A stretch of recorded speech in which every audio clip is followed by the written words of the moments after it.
Justina Wamae, you see what you brought to my show?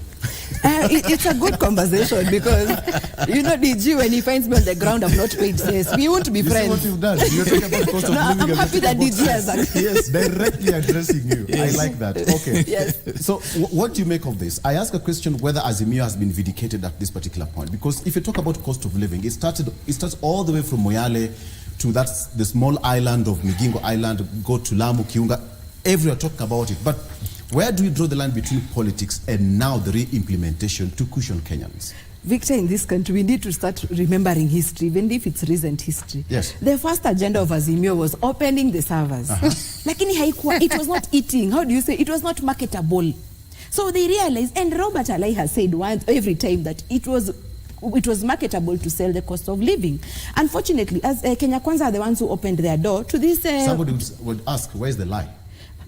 Of course, there is no lie. That's why I'm saying Kenya Kwanza are to blame. Because when they were told that, you told us by the end of 2022, if you can't afford NHIF, serikali itakulipia. Those were the words of the presidential candidate of Kenya Kwanza. They didn't do it. There are so many things that came, even including Hustler Fund. Right now, they're arguing that the limit for Hustler Fund is 13,000. I will not argue that. But I want them to understand, a Mama Mboga who takes 13,000 today to buy her stock, who is she selling to? Unfortunately, this administration is forgetting that whether you're bottom, you're middle, you're top, they own you, they are your father.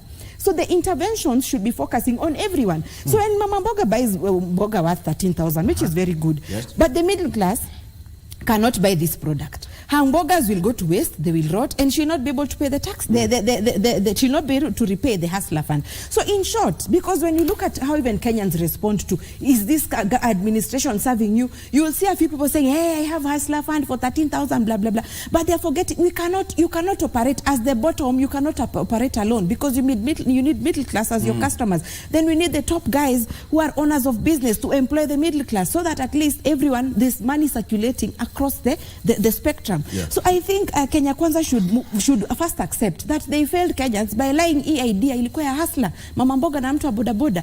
And that's why Kenyans were saying, when a CS was appointed, they were saying, wapi Mama Mboga, wapi mtu wa boda boda. That is what Kenyans were asking because they took it literally. On the issue of, let me talk about the trip by the DP. Yes, he went to Colombia, but what sold more was tigers more than coffee. Remember, he said there are tigers in Kenya. So it sold more. What was the purpose of him going there if he did not achieve the focus or what was taking him there?